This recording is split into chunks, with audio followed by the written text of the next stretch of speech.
Hands wrapped, knuckles taped black. Pick my gloves up off the mat. Fighting's all I ever had. Wasn't born with tons of gifts. Had to work hard as a kid. Know that everything I did was to catch the other kids. Slowly built that self-esteem. Turned myself to a machine. I'd compete so I'd be seen. I would lose and I'd succeed, but you'd never see me quit. I'd always get after it. Knew I had a different gift. I'd outwork any other kid. Deep within our souls, we can feel there's something empty. We need something more. I feel destiny, she tempts me. Tells me there's two paths, they both have a different ending. Choose wise and you'll find that pain leads to ascending. Till I'm dead and buried deep within a cemetery. I will fight, never will. I stopped my second one in the first round, and the referee had to pull me off him because I just carried on punching his. I could smell blood, and I carried on punching his head till it was over. You know, I had that killer instinct from a young age. And the England coach told me, because I was boxing there, captain, and he says, Andy, this lad's a good lad. He says, feel him out. He says, don't throw all your aces in the first round. Put my head down, like I said, and then as soon as the bell went, I just stormed out and hit him with everything I got. And I could see his face grimacing with the pain, and I knew I'd got him. I knew I'd got him. And I mean, and he just knocked him out in his own corner. He just landed on a heap on his own. I doubled the head and body, and I just knew it. And that was the best ever victory, the best feeling, the best, you know what I mean? I just looked at the crowd and all that. Yeah, but I still got up to the British middleweight title within 3 years of being a pro, and that was a great fight. You know what I mean? Neville Brown's a good fighter. He only got beat by Steve Collins. It was like that. It was all Greek drachmas then, wasn't it? Euros then. You know what I mean? Yeah, so you got like where we got one note, they got 10 notes. For one. But I've done some crazy things for all that money in that bag. You know what I mean? Really? Stuff you can't talk about? Yeah, some of it, yeah, I could talk about it really, but you know, I had a good time. You know what I mean? Money was me god. Do you know what I mean? Things I used to do for money, man, you know. So, I had loads of money on a day. Some of the robberies and the stuff that I've done, you know, robbing factories and all that sort of stuff. I'd had money, I'd had to do it. You know what I mean? But I still did it, like for the buzz of it and for the money. Do you know what I mean? It's just crazy. A local hero to a local drunk, to be honest. You know, I was on the back page of my local papers for me boxing, then I was on the front page for me trouble, you know, for me drinking. And then, like I said, I went on the run then. And I was went in his crack den for 2 weeks. And I was buying everybody's crack because I got plenty of money. And I was spending like $1,000 a day, easy. And I got 350 grand in like that. Wow. By the time I come out of that crack den, oh man, I was a shivering wreck. I got all cold sores in my face, all sores, everything, all ulcers, everything. And I had to go back to my mum and dad's. I was just a physical wreck. And then the police come and got me then. Couldn't take anything else. And I just had to curl up in a ball and just think, I just want to die. I just want to die. You know, and I tried to commit suicide, you know, because I wanted out. You know, I wanted out. Because I thought, I used to lie in bed and just used to think, I want to get out of this. The only way out of this for me is death.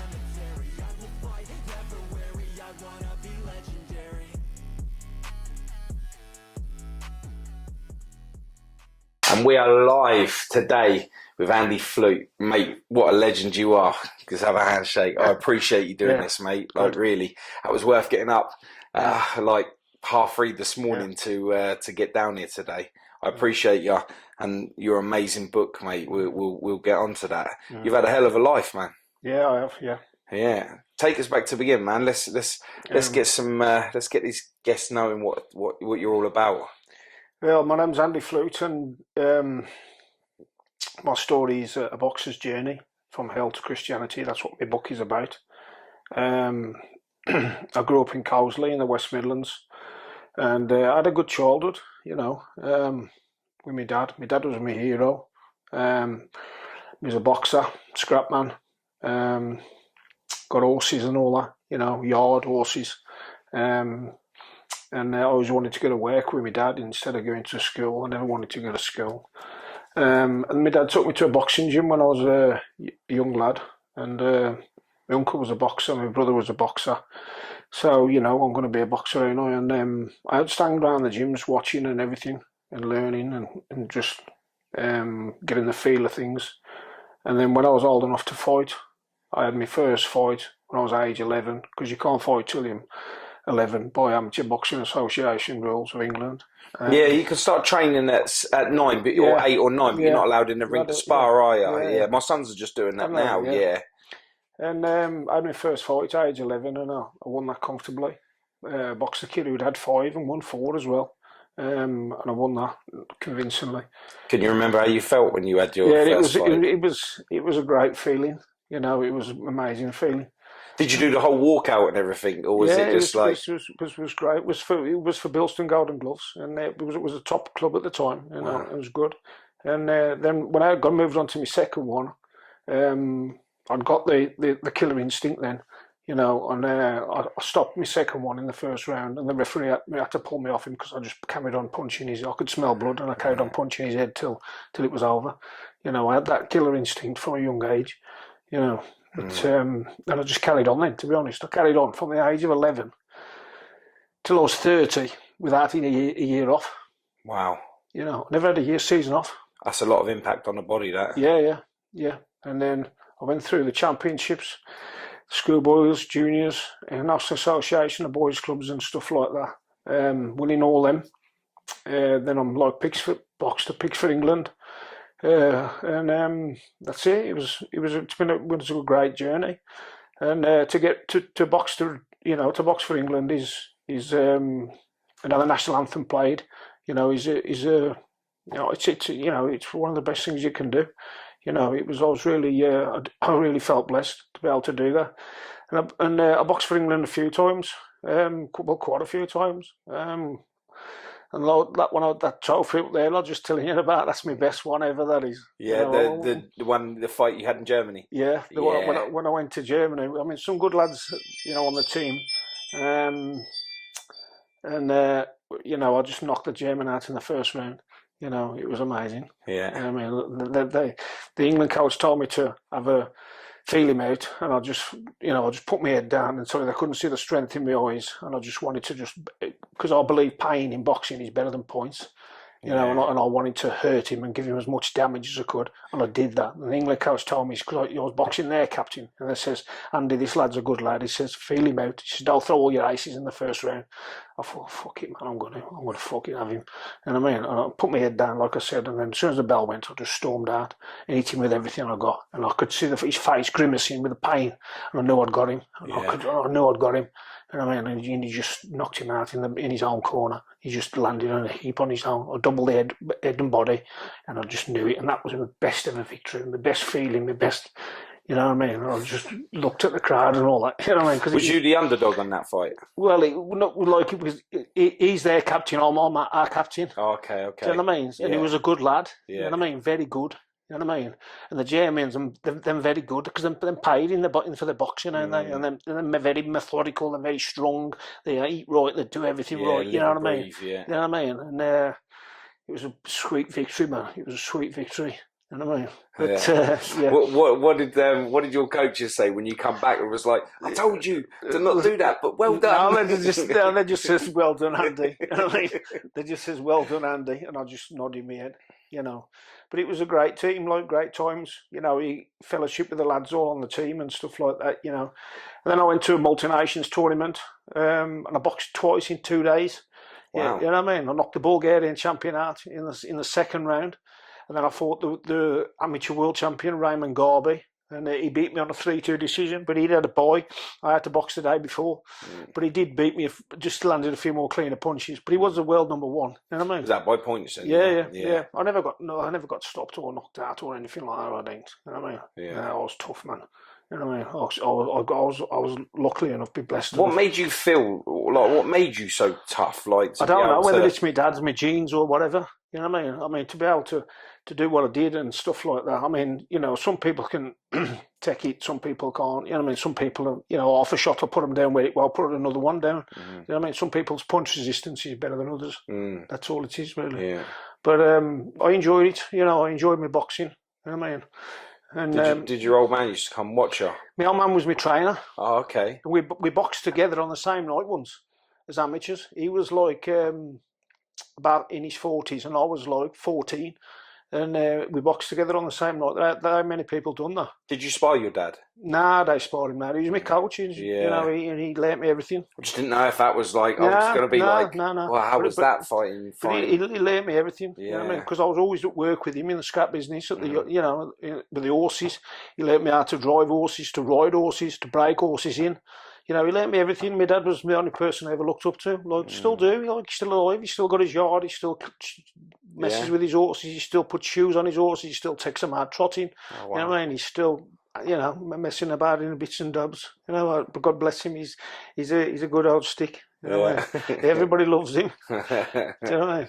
That's great. That's amazing, man. I'm glad that you've got a good relationship with your old man.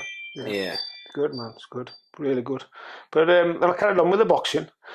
But what happened was then, I got the taste for alcohol. I was celebrating my victories. Really, as my boxing career was taking off, so was my drinking career. That's what happened. And then drinking career, what I call it, that followed me all the way through my career. You know what I mean? And this is something else, what I say as well. I never cut as an amateur when I was boxing because I never drank. Then when I was professional and I was drinking, my eyes started cutting.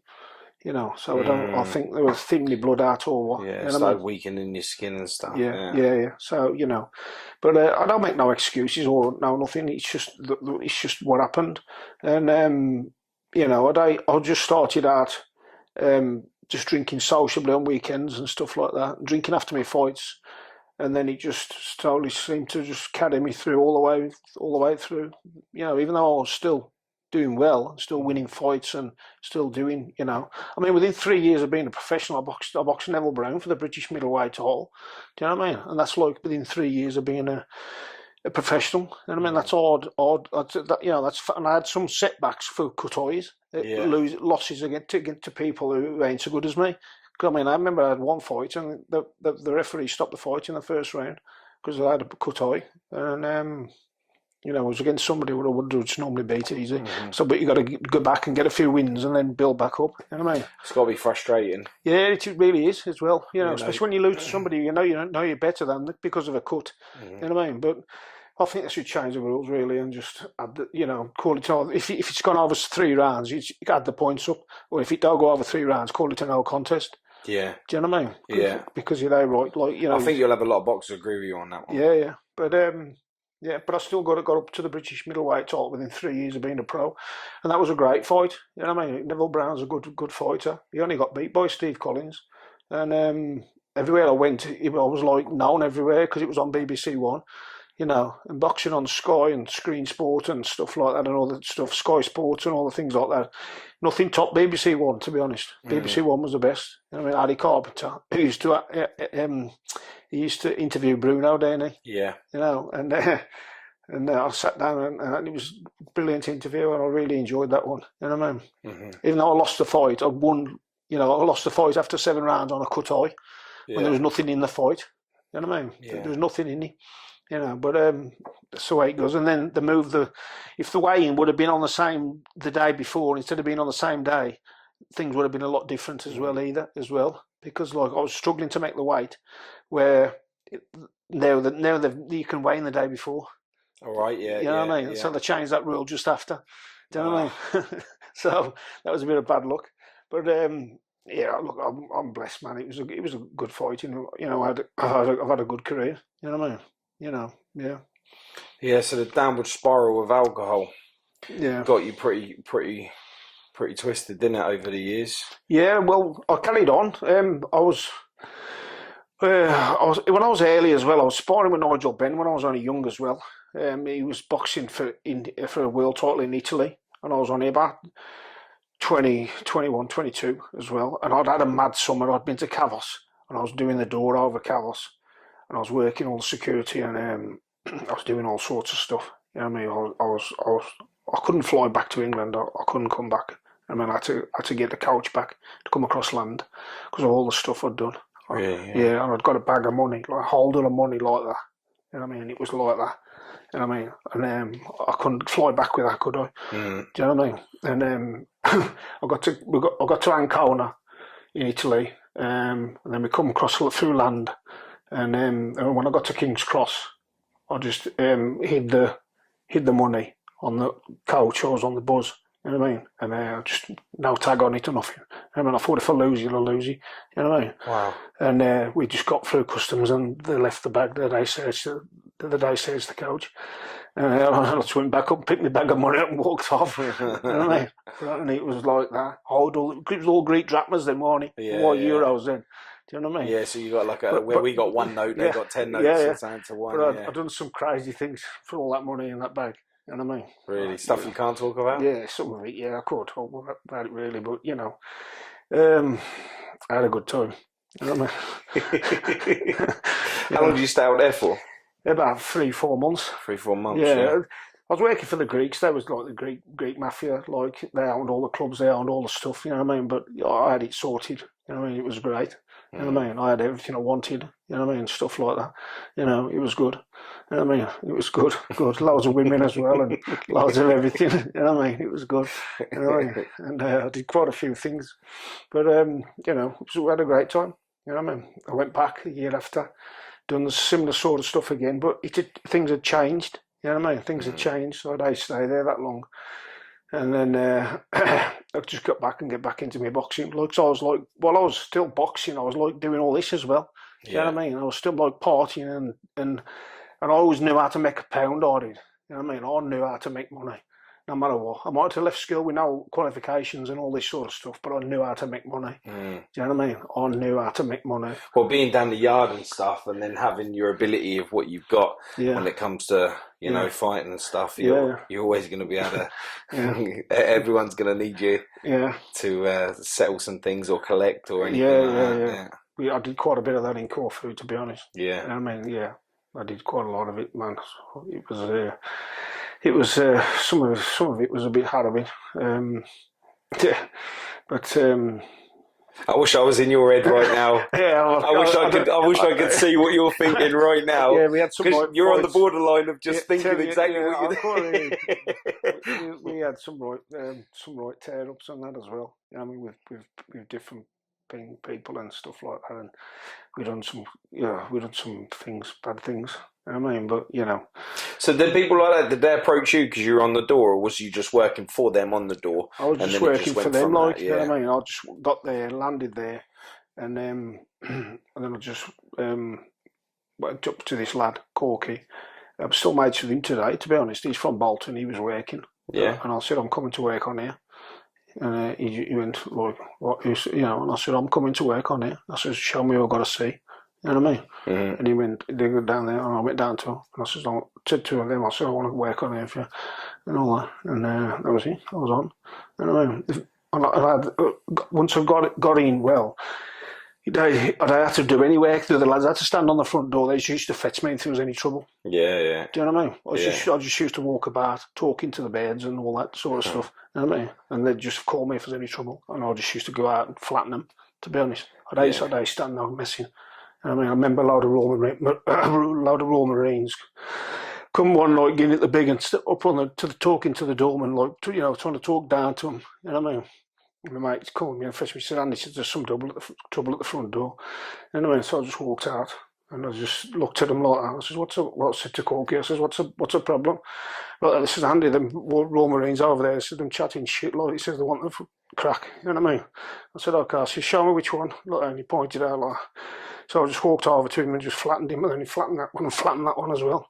You know what I mean? And then he talked, like, there was quite a few of them, but you know what? They run off like babbies. They was trying to run off, and as they was running off, like, the fight went about a quarter of a mile down the street. Oh, really? Because we was trying to get them, And the one jumped over the food counter to try and get out the road of us. Do you know what I mean? Like over a burger bar. Do you know what I mean? Because they was going to kill him. They was going to kill him. He jumped over the counter to get away from us. You know what I mean? But it was crazy. You know what I mean? Crazy days. But it was a good days. You know what I mean? Did any of that follow you back to the UK? Yeah, I had lots of trouble as well in the UK as well, because I was known for my street fighting as well. To be honest, my boxing, I was known as somebody who could look after themselves. You know what I mean? You know, when I was at school, I was cock of the school in the third year, and all the two schools would be fighting. Parkfield School and Calzaghe School, they'd be throwing bricks at each other, Mm-hmm. and I'd just walk down through the middle of them because my girlfriend lived in Parkfield. I had to walk through. You know what I mean? And I just used to walk down and nobody'd say nothing to me while they were fighting. Mm-hmm. Do you know what I mean? I'd walk straight through the lot of them. You know what I mean? I used to walk my girlfriend June through into Parkfield, and the Parkfield would be throwing all, they'd just stop. Do you know what I mean? Yeah. So I was known then, like, you know what I mean? And that followed me all the way through, to be honest, because they know I'm a boxer, they know, you don't take no shit, like. Yeah. But I battered a few of them on the buzz, to be honest. I see them on the buzz once, on the 126, and there was about half a dozen of them, and I lamped all of them on the buzz. You know what I mean? So, and I just pressed the bell for the buzz and just got off. You know what I mean? You know, the one was sitting behind me like that, and I could hear him like a bit lippy, like. So I just turned around and I stood up like that and went bang like that. I hit him like that, knocked him out with a backhand like that, then punched him like that, and then punched the other one. Because like when you're a boxer, you just go boom, boom, boom, boom, boom. Yeah. You know what I mean? And it's all over for them. You know what I mean? So, you know, and that's why I had the reputation of that. Do you know what I mean? And nobody would. The only thing would ever beat me was like the myself. You know what I mean? Was the drink. You know what I mean? Was the drink and my addictions and stuff. The only thing would ever beat me. I should have been world champion, you know, but I believe Barry Hearn, when I signed for Hearn, I believe I would have been, you know, but if my lifestyle hadn't caught up with me, you know what I mean? But when I was sparring with Chris Eubank, Barry Hearn come down to the gym and offered me a deal. And he says, Chris Eubank says you're the best sparring partner he's ever had. He says, I want to... Wow, that gave me goosebumps when you said that. He said, I want to have a look at you. Do you know what I mean? And but I was still out every night, having a few boys around the town around Brighton. And I didn't have a night off the drink, and I still sparred with Chris well. And lots of sparring partners come down and sparred with Chris, mention no names, a lot of champions and a lot of things, and then they got battered. And they got sent home. Chris hadn't battered them. You know what I mean? I was lucky enough, you know what I mean, I could hold my own. You know, because I wore weight drained or anything else. You know what I mean? Because weighing in the day before, weighing on the day always used to drain me for my fights. Yeah. Do you know what I mean? But when I'm sparring with all these world champions and that, I weight drain and I can hold my own. You know what I mean? And Barry Hearn come down and watch me spar. Chris Day throw a punch for the first round. Just stood back, so I don't throw a punch. You know what I mean? You know, because he's like trying to draw me in. I just done stalemate with him, so I just stayed the same. Imitated him. Yeah. You know what I mean? But I won't be intimidated by him, no way. I mean, you know what I mean? I seen him recently. I spoke to him in Birmingham, and it was good to see him. Yeah, I think I see the photograph. You sent me the photograph. Yeah. And it was Did he remember you? Yeah, of course he did. I've done hundreds of rounds with him. You know what I mean? How could he not? You know what I mean? I was his main sparring partner on his world tour. I was always there. You know what I mean? And I love Brighton. I love the nightlife. Yeah. It was good. I mean, I tell you, man, he's a fair guy. I don't care what anybody says about him. You know what I mean? I won't have a bad word to say about him because he treated me well. Yeah, I like him. Yeah, the sparring was tough but brutal. I mean, the reason I didn't make it with Barry Hearn, and because Barry, he said to me, he says, you can take Chris's place at the top of the tree when Chris is ready to retire. And that was the deal. And that's what I was supposed to do. But my lifestyle and me drinking and everything else, I messed it up. So it's my own fault. Don't blame anybody else. I blame myself. You know. But it was good, man. I enjoyed it. I learned a lot from it. And what happened as well, I got my head too big where I thought I'd already made it before I made it. Do you get what I mean? Yeah. You know, I was too cocky. I was always confident. I was a confident person all the time. Do you think that was because of the constant winning streaks? Yeah. You know, I was a confident kid. You know what I mean? I was confident. And then I was doing all the other stuff like criminal stuff. You know what I mean? I was like a career criminal as well behind the scenes. And like I said, I bought my own house when I was 22 and I paid, you know, cash for it. I made 100 grand on it, you know, in no time. And, you know, so like, when I was a young age, I got plenty of money as well. Do you know what I mean? Mm-hmm. And I used to look at the other world champions and that and think, well, I got as much money as them anyway. And I don't need to be world champion. Do you know what I mean? And I'm thinking, I don't need to, you know, and then, you know, I used to think all sorts of things. You know what I mean? I used to think, well, I don't get the breaks. I never had this, and I don't get this. Because every time I never had the look sort of thing, or I could stop with a cut eye again, or something else. You know what I mean? Something else. You know, but you know, losing on cuts is just that was a really cost me a lot of fights. Do you know what I mean? Losing on cut eyes lost me a lot. Lost, you know. When you lost your first fight. That was through a cut eye. Yeah. I mean, hearing you and how you progressed throughout the man that you was at the time, to get that first loss for a cut, especially when you will carry on. Because you don't strike me as the kind of guy that if you got cut and it was like the refs are saying no, that you would say, no, I'll carry on. You seem like the guy that would want to carry on. You know, how did that settle in with you when you had that loss? Well, it knocked me about, to be honest, but I hated it because I hated losing at anything. Do you know what I mean? I was a winner. You know what I mean? But I had similar fights where I had like 9 stitches down here, 7 down there, and the ref days stopped the fight. Do you know what I mean? So what's going on here? It depends on you're in boxing 48 or how many tickets you've sold or whatever. You know what I mean? Because some of these are reps, you know, and like, I remember having this one fight. My dad said, "I've got to pull your head, of course, stop the bleeding." And I said, "Dad, if you pull me out," I said, "I'll never talk to you again." So what I did, I kept away and boxed on the outside of the kid. Till I managed to, that was on round 4. I got to round 8, and I managed to get through the fight with 2 bad eyes because I kept away and boxed in and out, and got through the fight. And otherwise, you know, and I managed to draw. You know what I mean? But I had to go to Harley Street the one time as well to have my eyes stitched up because I let the doctor stitch it on the night of the fight after, and he stitched it up wrong. Too tight or too deep? Because it was like a crisscross, and he never put it back in level. Ah, do you know what I mean? So it was like I had a lump. So you had a fold over. Yeah. You know what I mean? So I had to pay privately and go to Harley Street and have that done as well. So, you know, I had lots of hiccups, man. You know what I mean? But I still carried on and still tried to, you know, pursue what I wanted to do. I had lots of, you know, lots of good fights, but I never give it my best, to be honest.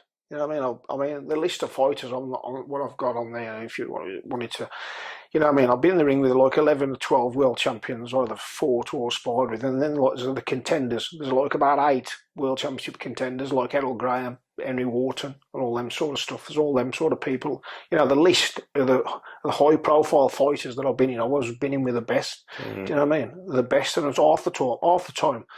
I'm making no excuses. I wasn't at my best. Do you know what I mean? But I never turned nothing down. Mentally or physically? I wasn't at my best physically, but mentally I was okay because I thought I could do anything. If I said fight King Kong, I'd have fought him. Do you know what I mean? Because I fear nobody. You know what I mean? And that's why I've got such an high profile of names. You know what I mean? On my CV. Yeah. Do you know what I mean? You know, because I was bothered, like, you know what I mean? And it was like a job to me as well. Do you know what I mean? If they used to phone me up and they'd say, "Do you want to go and spar with Nigel, Benn?" I used to go, "Yeah, how much?" I'd say, "Oh, it's Nigel, Benn. Do you want to go and spar with Calzaghe?" "Yeah, how much?" You know what I mean? "Do you want to go and spar with Henry Wharton in Leeds?" "Yeah, how much?" You know what I mean? "Do you want to fight Robin Reed?" "Yeah, how much?" I'd say, "Oh, hold on a bit." Yeah. You know what I mean? It didn't put you back in your step. Nah, all I said was, "How much?" Do you know what I mean? Like I said, money was me god.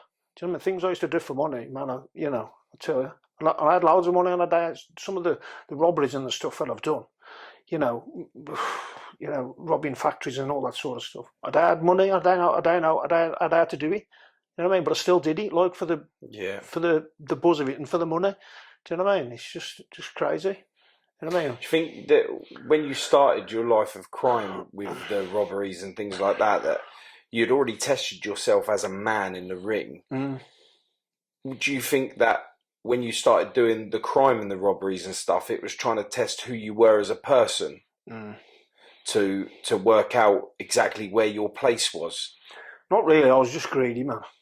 Do you know what I mean? Honest, I was greedy. I remember the helicopter coming after me one night and I'm scrolling in the grass. You know what I mean? I'm thinking, fuck, you know, what am I doing this for? You know what I mean? You know what I mean? I'm like in long grass, scrolling. I had to scroll across a big field. And they could, you know what I mean? Like, you know. And it was just greed thing with me. You know what I mean? I couldn't get enough no matter how much it was. It was just greed. You know what I mean? Yeah. You know, I've got an addictive nature as well. Do you know what I mean? But then I get back to the boxing and, you know, I was asked to go and spar with Joe Calzaghe. That was great. His dad made me feel really welcome. And I'm still in touch with Joe today. And there's that many on the CV on my list of boxing. You know what I mean? But like I said, slowly taking its toll was alcoholism was creeping up on me. Do you know what I mean? Because while I was doing all these sparring jobs and being in the ring with all these people as well, I'd have a night off the drink.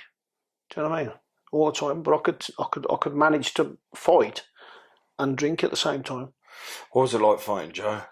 It was hard sparring Joe. He's good, isn't he? Very good, Very good. I'm still in touch with. It's crazy. When you just said that, I was like, wow, that's amazing that you still get to stay in touch with these people. It's Yeah. I mean, when I asked Joe to write in my book for me, he had no qualms at all. I'm still in touch with him today. Yeah, he seems like just a decent guy. He's a really decent, down to earth guy, and he's probably the best out of everybody. You know what I mean? Yeah. You know, his southpaw stance and his speed, and I can tell you he don't slap at all. He was really, really, very, very good, to be honest. You know, really good. Yeah. But it was in different stages. When I was like with Nigel, Benn, I was a bit younger. When I was with Chris Eubank, I was a bit more established. You know, I was, established professional, good, solid. You know, I'd already boxed for a British title and stuff like that. And when I sparred with Joe, it was a few years later. Do you know what I mean? And when I got the call for Joe, I got the same desire as what I had when I was like sparring with Eubank. You know what I mean? But I did more with Eubank than anybody else. You know what I mean? But I also went to Germany. They used to phone me up. They say, "Do you want to go to the Cologne box camp?" Spar with Seven Odka, who was world champion, Olympic medalist. Marcus Bayer, Olympic medalist. And I used to go, yeah, very much. And I just used to go. But I said, yeah, book me a flight then. And I just used to go and stay over there for a few weeks at a time. And like, I used to love the German beer, to be honest. The cameraman's the same. He loved Germany. He got drunk one or two times in Germany. Right. We had some good times. You know what I mean? But I just used to travel and just go everywhere. I just followed the money as well, to be honest, as well. And I'd get in with anybody. And I mean, I don't care who it was or what or anything or what. And like I said, I had a good career. I was never knocked out or anything like that. The only thing that ever beat me was myself. You know what I mean? And the cut eyes and stuff like that. I've got no regrets today because I've had a good life. Yeah. You know what I mean? Do you feel like you've got no regrets today because you found faith? Yeah, definitely. Yeah, I was always looking for something. And I thought by getting loads of money and everything, trying to fill myself with money, that'd do it. But it never did. You know what I mean? It never did. And then when I become like alcoholic, alcoholic's a progressive illness. It don't get better; it gets worse unless you identify it. And nobody sets out to become an alcoholic. You only get to become an alcoholic by keeping on drinking, because then your body has a psychological change and it releases a chemical called acetone. When you've had a change, there's no operation in the world what can change you. You know what I mean? No, I went into it because I hated being an alcoholic, to be honest. You know what I mean? Because, where it took me and everything else, what it did to me and all those things like that, and it stripped me of everything, to be honest. It took everything away from me. With all the years where I'd built up, the reputation and I'd got, and all my fame and money and all my stuff, and my wife. I was with my wife from school and stuff like that. But I turned into what I turned into, and it stripped me of all them. And like I said, I see my children. I hardly see my children. I was kept from them as well. They kept them from me. And I see them for hardly 10 years now. You know what I mean? And that's because of the split up was still raw. Do you know what I mean? But I was having to fight her as well, fight the alcoholism and fight everything as well, because it went against me. Where I wish it would have stood with me, because when you're married, it's like for better or for worse, ain't it? Do you know what I mean? Yeah, I know a little bit about addiction, not from myself, but I've got a sister that was an alcoholic, and my brother, he was addicted to crack and heroin, and that was hard because for me, I was looking at an idol for me, which was my brother. And to see him, he was a functioning addict. Yeah. So he'd still hold down a job and still do all that, but he'd still be on the drugs on a regular. Yeah. My sister was a sad alcoholic. She was she turned to drink after losing a child, and from that she never really got out of it. Like you said, it was progressively got worse. I managed to help her out massively with getting her off the drink and stuff. Good lad. It's just getting her to see her ways and believe in herself. Now that's the next step, which is something know about. So when you're going through that and you're at rock bottom, could you see what other people were seeing in yourself, or was you still seeing that you was like in the power and the know and the fame, and was you still seeing that why everyone else was seeing different? I mean, I went from a local hero to a local drunk, to be honest. I was on the back page of my local papers for my boxing, then I was on the front page for my trouble. you know, Wow. for me drinking. Do you know what I mean? And then I was in court, and nearly every Friday night I went out, I'd get drunk and get in trouble, and then be in court Monday morning, locked up all weekend. I was fucking shit that he's been locked up all weekend. Do you know what I mean? I used to get locked up on a Friday. I'd done that 3 weekends on the trot, locked up on a Friday, and in court Monday morning. You know what I mean? I hated that. But you keep thinking, you know, you're going to do something about it. You're going to do something about it. But you know, it's always like, you know, you've got to reach your rock bottom before you really want to do anything about it. Mm-hmm. Do you know what I mean? Mm-hmm. And I had lots of near-death experiences. You know, like I said earlier on, I got stabbed. I got run over. You know, I broke my back. I broke my back and I was drunk. And I walked around for 2 weeks with a broken back. You know what I mean? It's a wonder I'm not in a wheelchair. How did you do that? I fell through a roof in Tenerife. And I tried to... What was you doing on the roof? I walked across, because I've got a balcony. I'd ordered an apartment and there was a bar not far away. And I tried to walk across the roof, and I fell into a shop. And the police come and everything, because all the alarms went off and everything else. And I landed on my arse. And so you broke it, the lower back. Yeah. And when the police come and all the things like that, they could see that I was like drunk, that I hadn't tried to break in. Do you know what I mean? Yeah. And the ambulance come and took me away, took me to the hospital. This is in Tenerife. And as soon as I was left on my own, I just pulled everything off and just run out the hospital. Do you know what I mean? So you didn't get into trouble with the police? So I could go and get a drink, to be honest. Okay, yeah. Do you know what I mean? And then I just went back out and got a drink. And then my wife and the 3 kids, they had to fly out without me because I was too drunk to get on the plane. You know what I mean? They wouldn't let me on, like, you know, sort of thing. And then I was sick in blood up, and I was still trying to drink. And there's this girl I knew in Tenerife, and they locked me in a room, headed, just to probably save me. You know what I mean? Because I was that out of it. You know what I mean? It says, you know, lock me in until you're sober up. You know what I mean? And I saw it locked me in, honest. I don't know what would happen. I got a broken back then. You know what I mean? And they locked me in, and it probably saved my life, to be honest. You know, Dawn Garbett, it probably saved my life.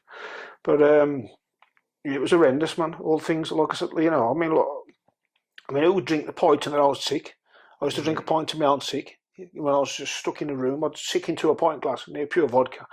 Then a guy like me who's fearless boxer, lost so many world champions, and you know, got a reputation that he used to strip me of everything when I couldn't go out the house. I was that scared to go out. You know what I mean? I was too scared to do anything, you know, and I just lie in my own piss and everything else, and I just, you know, there wasn't no fun in that. You know what I mean? And you know, it was just absolutely horrendous for all them what knew me. Like I said, then I lost my marriage, and everything started going and stuff like that. And then I started on the crack then, you know, because the booze wasn't enough. You know what I mean? Mm-hmm. And I remember going to court as well once. I went to court once drunk and told them all to F off and run out the court. You know?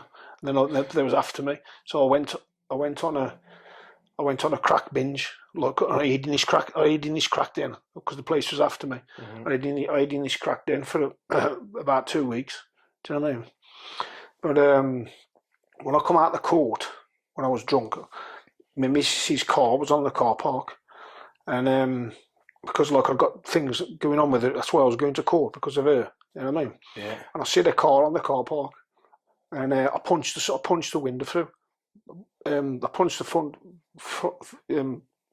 driver's side window through with my right hand, and I got the wheel brace out of my own car.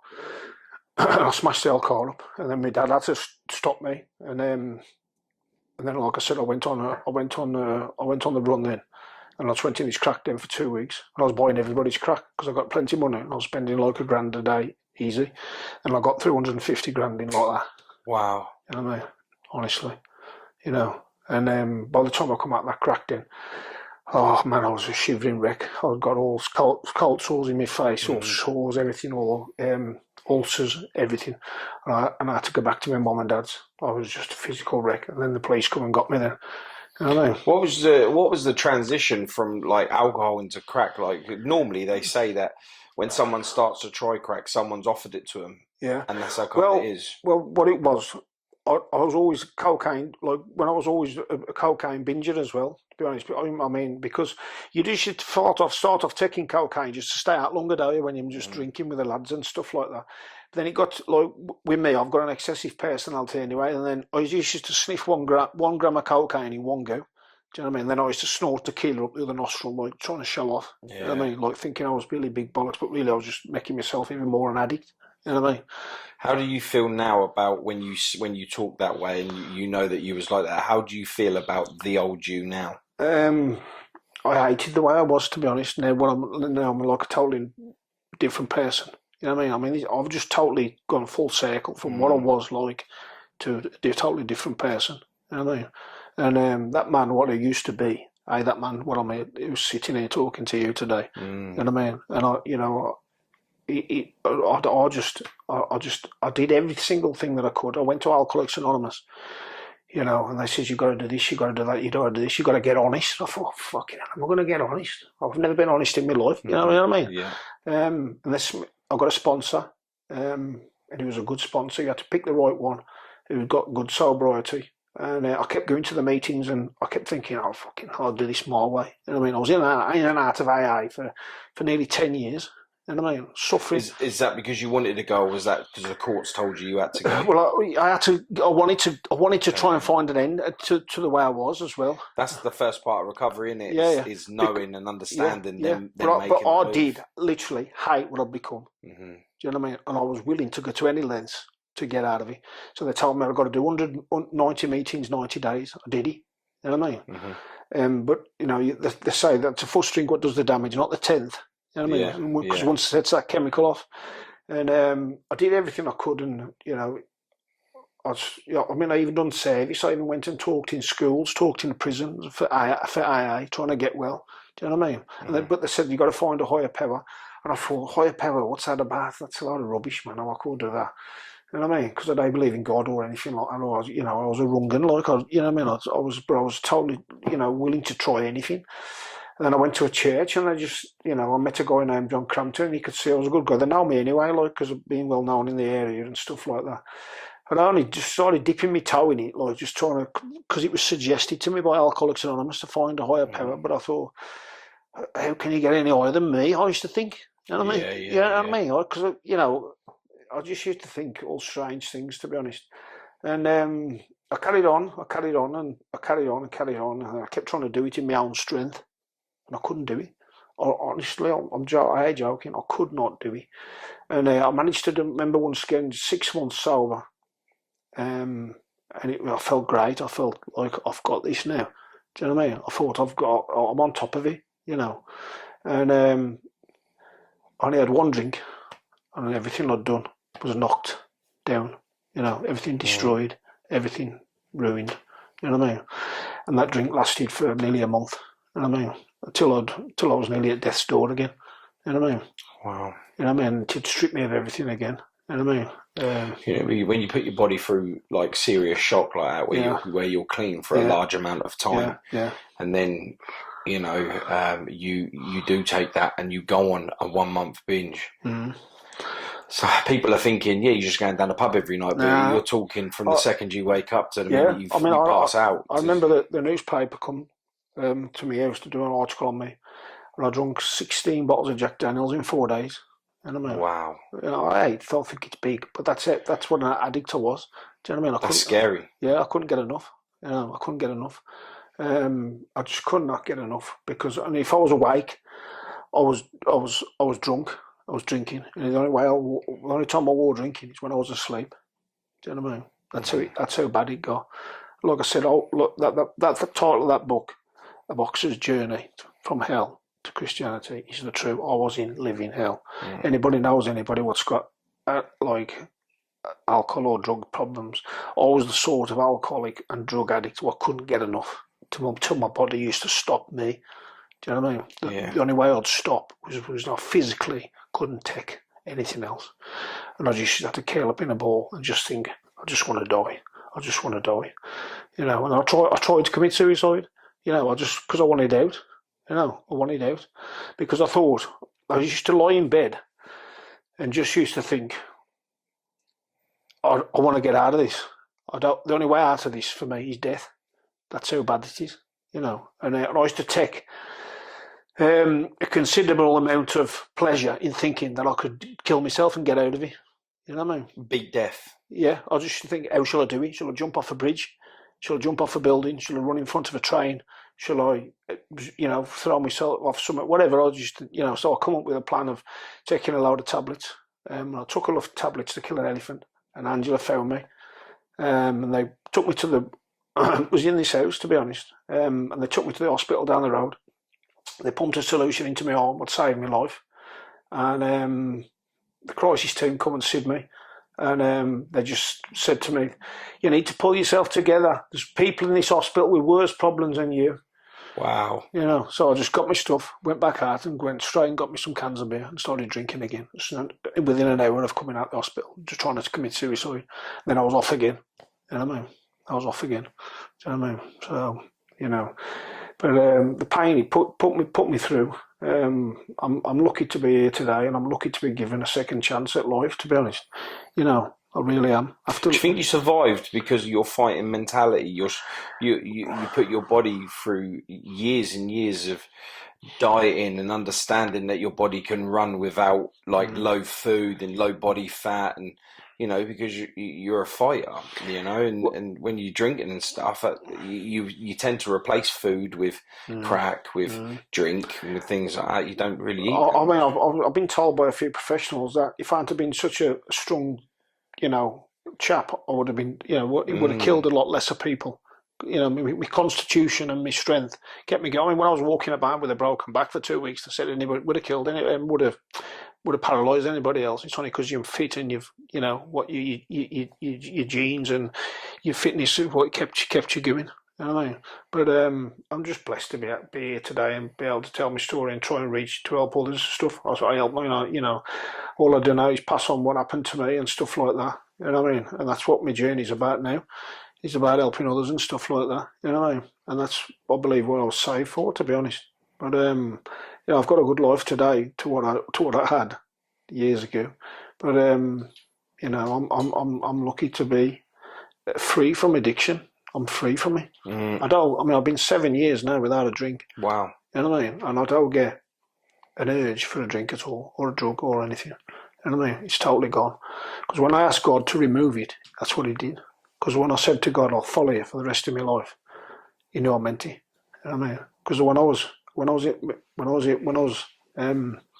struggling, I dropped on my knees and I asked God into my life, and I had a spiritual awakening where I felt his presence go through my body. I was going to say, did you feel it? I don't know what it was at the time.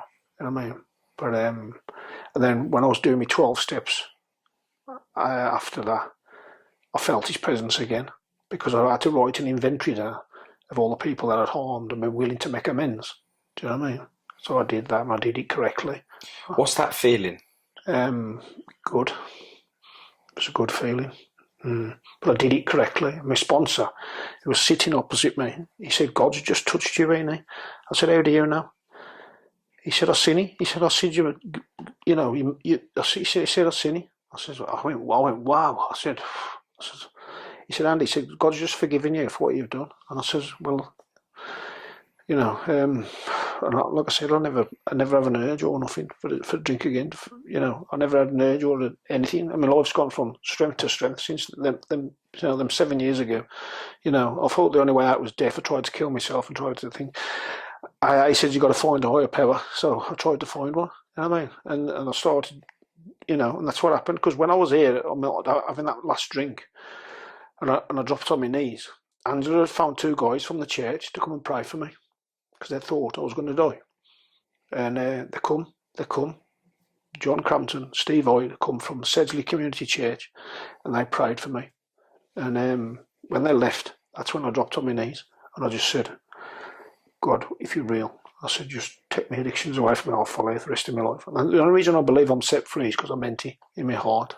So I was sitting on the fence, keep thinking, well, I still want to drink, really, but I'll just get me through this a day. I was ready, committed. I said, God, I'll follow you for the rest of my life. And I've dedicated my life to that now. You know, helping people and doing, just, you know, doing good. and I don't, I live my best life I can. Like I live to the Ten Commandments. I don't steal. From being a criminal and everything else, I've totally gone full circle. I don't steal. I don't do anything wrong. I just live a good, clean life. And I help others. I've been to talking prisons, talking in Teen Challenge, and just going all around, sharing my story and stuff like that. It's the biggest success, isn't it? Yeah, when I was never. I was always like, what can you do for me?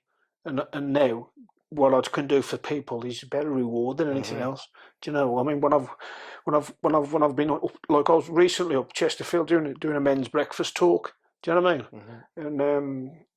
And it was amazing. It was just, people responded and all that sort of stuff. And he was Giving like, is way more. Yeah, it was rewarding. It was something I've done the boxing. I've done all the stuff. I've had boxing clubs. I've had 3 boxing gyms. I've been in the ring with all the world champions. I've done all this. Been on TV. Done everything else. And all that, and that they give me the satisfaction what this does. Do you know what I mean? And it's helping others. And so I've got myself a little ministry up that I'm a registered charity. I've got lots of things coming in. I've been on Christian TV, where there's 3 million viewers in the UK and 170 countries it's shown on twice. I've been on Revelation TV and I've been on TBN. You know what I mean? Now that for me was the better than boxing on TV. Are you a part of that Alpha, are you? No. Just doing your thing? Yeah, just doing my stuff. God opens the doors for me. Do you know what I mean? And I just go and do it because he knows. Like, I got 1 foot in and 1 foot out. I'm totally committed. That's why I don't get an urge for a drink. Now, if I was to try and do anything wrong or think, well, I could just rob that, or I could just nick that, or I could just do that, or I could just lie about that, or I could just steal that, then I'd start drinking again. Yeah. Do you know what I mean? Yeah, because it's a trigger. Yeah. Do you know what I mean? So I have to keep my side of the bargain. When I said I'd follow you for the rest of my life, I meant it. I ain't no like Bible basher or, or stuff like that. I'm still Andy Flute, tough guy, stuff like that. But I've got a different purpose in life. Do you know what I mean? And I believe I can reach people what nobody else can reach. I agree. It's no good a vicar going into prison, is he? Talk to a prisoner, but you get somebody who's been a prisoner like me going into them and you talk to them, they'll listen to you. Someone that's actually lived it for real, you'll always get, you say when you go and do your talks, you're an ex-gang member that goes and talks to gangs, they're going to listen. You're no point being a cop who going to talk to gang scene and listen to nothing. So you're absolutely right. I think throughout your pain, your energy shows, and I think that I never knew you before when you was in that version of your life, and I can see how much it took from you just by the way that you talk about it. A lot of people when they are at rock bottom, they either stare into a mirror and hate what they see, or they stop looking. And then they when they stop looking, they no longer see life. The person that they saw before has disappeared. It's not there no more. So you're just a shell, just pushing for the end goal, which is death, I guess. Whether it be suicide or someone taking your life. Like, you've had that attempt with, trying to take your life. You also had someone trying to take your life when you got stabbed. All parts that will either make you or break you as a person.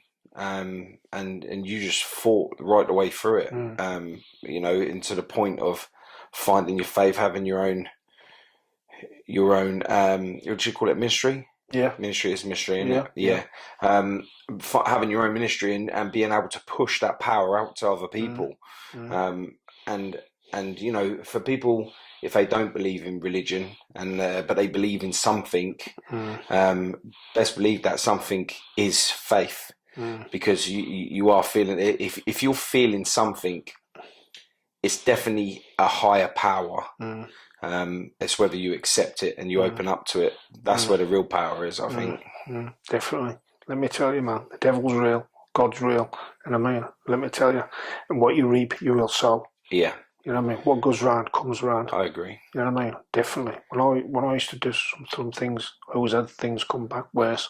You know what I mean? You got a choice in life. God give man free will, so it's your choice.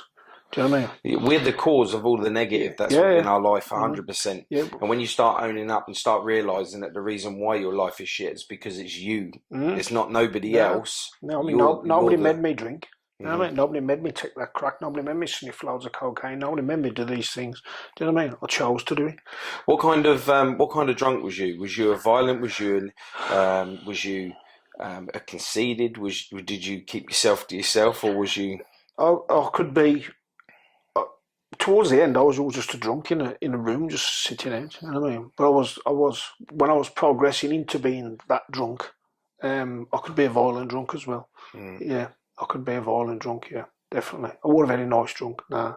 I used to be before I was a problem. We used to have a laugh and all that, and happy times, good times. Don't get me wrong. I don't tell nobody not to drink because I've had some of the best times in my life while I've been drinking. You know what I mean? And I even bought a pub once. You know what I mean? And not a good move, an alcoholic buying the pub. Nah, but I was alcoholic at the time. Oh, okay. Do you know what I mean? Yeah. I was still boxing, and I bought this pub, and I done really well at it, man. You know what I mean? I was still boxing. I never lived in the pub. I just rented out upstairs, and I made a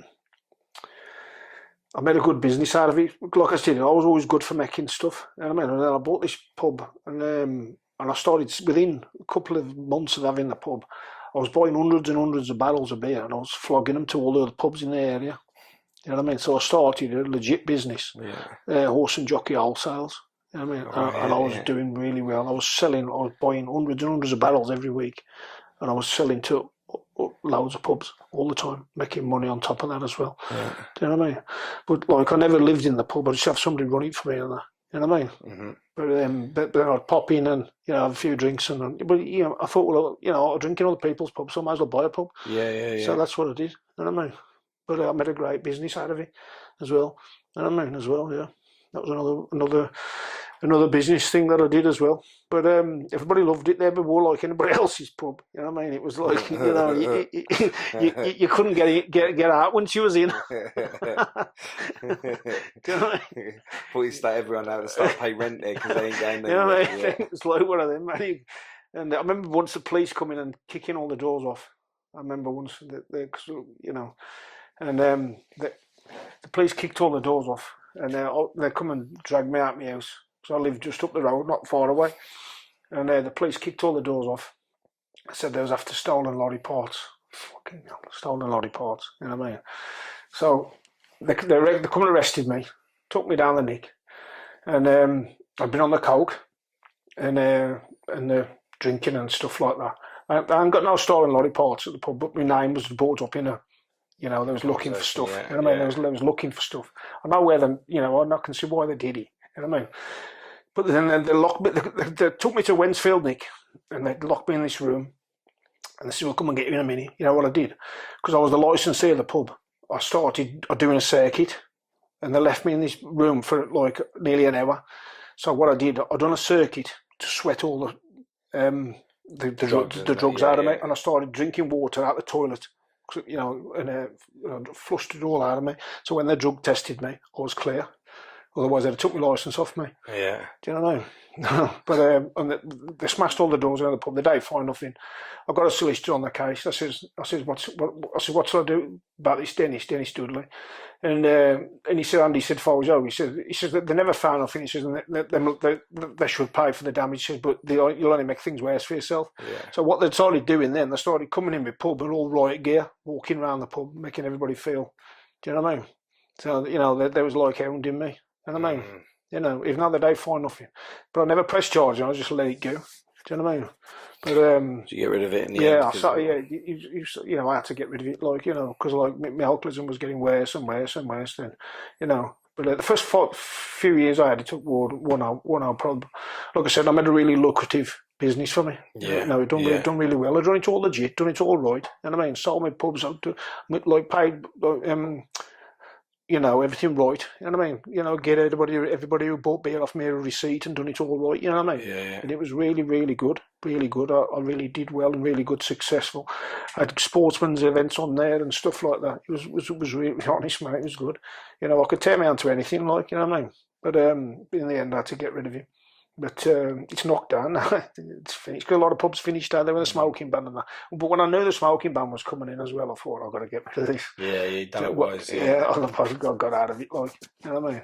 Yeah. But yeah, well, everything's in the book, man. There's stuff I don't put in the book, but it's too bad to write about. But you know, there's a chapter on it in the book about it. You know what I mean? You know, it's Tell us about this.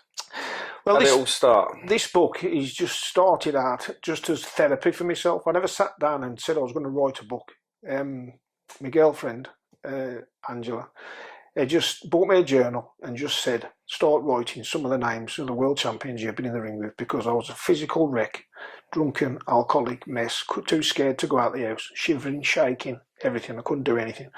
All I could do was just drink. And I said, start writing some of the names you've been in the ring with. And I did, and I got my scrapbooks out then, and I started to feel a bit better, because I thought the only way out of what my situation was death, to be honest. But the book came around by trying to self-help therapy myself. Do you know what I mean? Yeah. I never sat down and thought, right, I'm going to write a book. I had no ghostwriter, no help, nothing. I left school with no qualifications. I could hardly read and write, and I wrote it to the best as I could. Sometimes crying, and it took me about 6 years to finish it. You know what I mean? And I managed ages today, and the book's helped loads of people.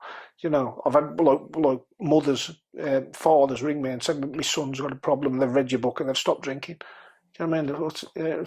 That's amazing. That's amazing, because everything I did is in that book, and everything I did to get out of it is in that book as well.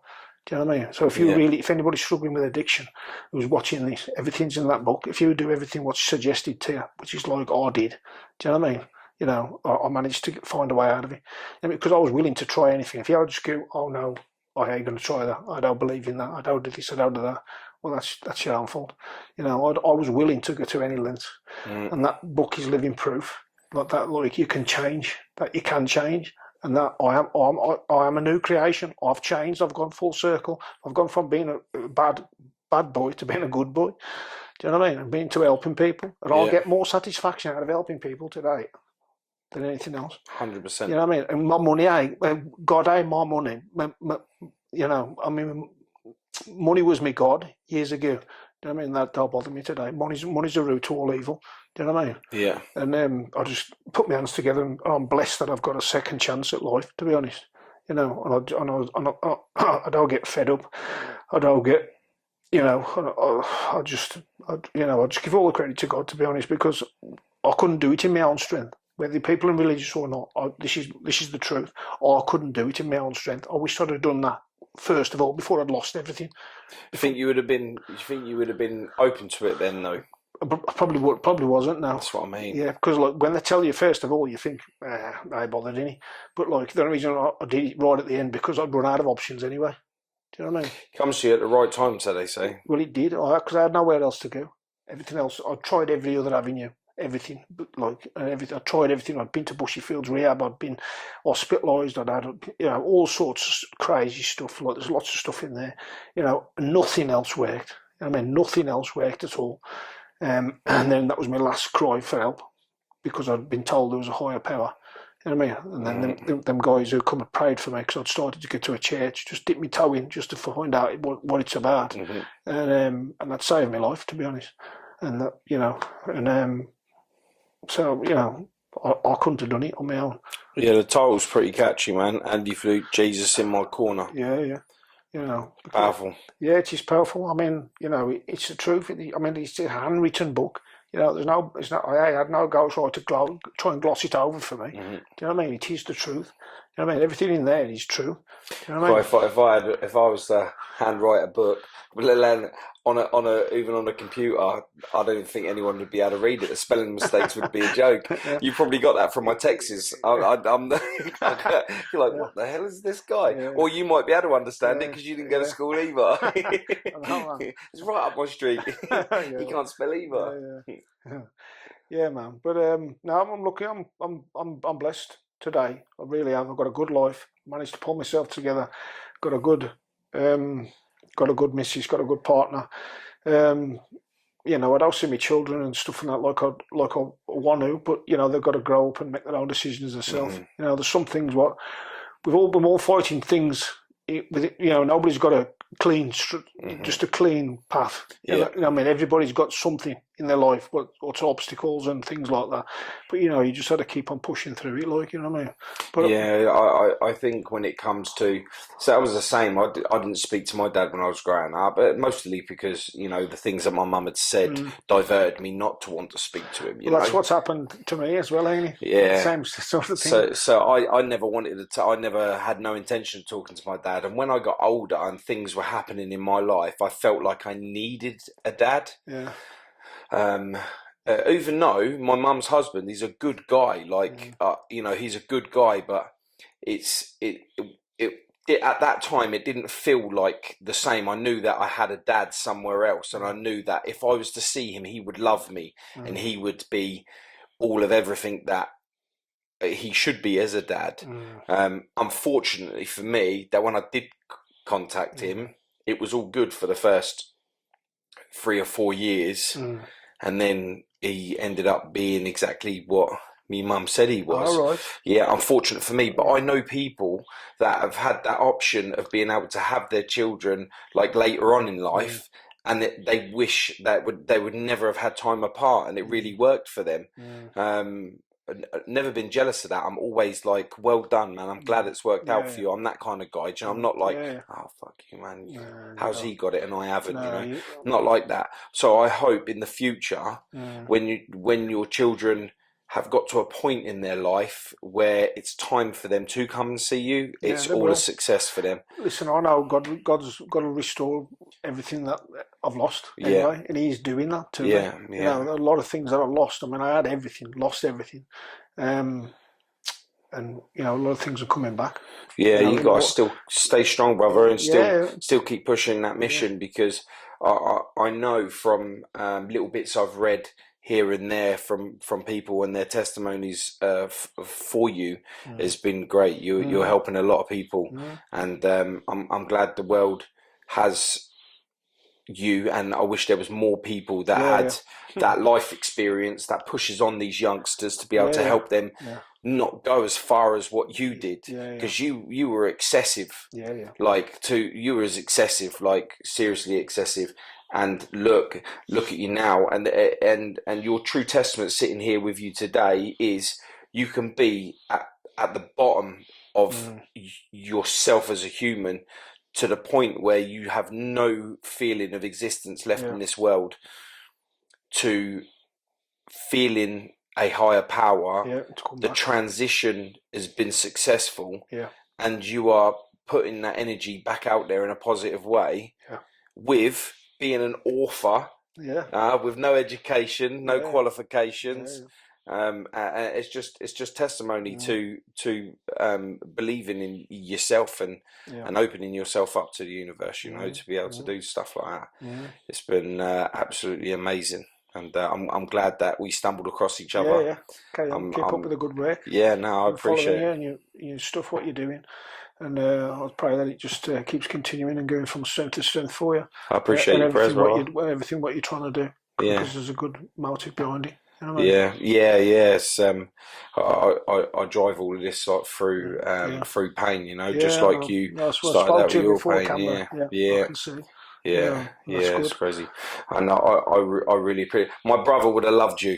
My brother would have done. Dean would have done, wouldn't he? He would have absolutely loved you. He was a fighting man as well, and he would have loved you. And I wish that he would have been here, so you to speak to him, because where he was, you was. You know what I mean? When it comes to the crack and stuff, and I think being able to I wish I'd have had you there to be able to talk to him when he was. Do you understand what I mean? I do, because I think that the way that I feel when you're telling me that, I'm listening, I'm taking it in, and I'm like, do you know what? I bet you got a lot of power with a lot of the youngsters around there when you're talking to them, you know. And I'm glad that they have you in the area. Yeah, they listen. You know, it's been an absolute pleasure. Is there anything you'd love to add to it? I just want to wish you all the best on your journey as well. Anything you want to say to anyone that's struggling with whereabouts you was? If anybody's struggling with addictions and stuff like that, just don't suffer on your own. Get some help. don't be too proud or anything else, or think you're too far gone or everything else. Listen, I was right at the bottom, I was right at the bottom, ready for death, and I'm living proof that you can come back from me. I've come back from the and the worst thing, whatever happened to me, turned out to be the best thing that ever happened to me, and that can happen to you as well. Yeah. And I've got I've turned my mess into a message, and that's what anybody else can do as well. If anybody else is watching this or knows anybody else, there's always somebody that knows somebody who's got some sort of addiction problems, alcoholism's like more common than cancer and anything. Yeah. Do you know what I mean? Yeah. Because booze is widely available everywhere. You can get it anywhere, any time of the day. And I'm just living proof that you can come back from the brink and turn your life around and have a better life than what you had before. Powerful, man. Thank you. Where can they get your book from? My book's on Amazon in good bookstores. You can buy it from Austin Macaulay Publishers. You can, if you want a signed copy, just contact me through Facebook or Instagram, and I'll be happy to send you one out. Brilliant. The link will be in the bio on everything that you can get with that. And I'm getting mine today. I appreciate you, mate. Thank you so much. Sure. Cheers, man.